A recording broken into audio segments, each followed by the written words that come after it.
And here it is, a overcast day at the Melbourne, Florida Land Yacht Harbor.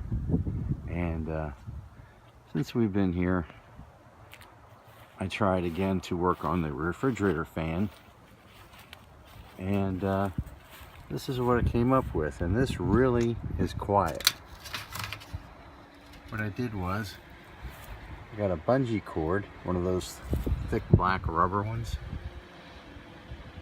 and I wrapped it around there and hung it up on the bracket, and that is really quiet.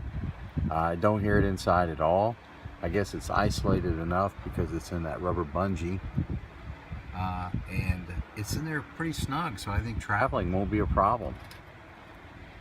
But that has really kind of settled that issue. That's really been a devilment to me. I'm glad that that's quiet now. Let's see if there's anything else that I've done here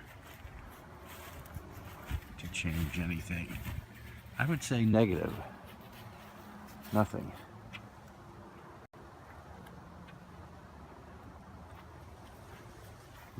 It's been a little windy today, so we don't have our awning out.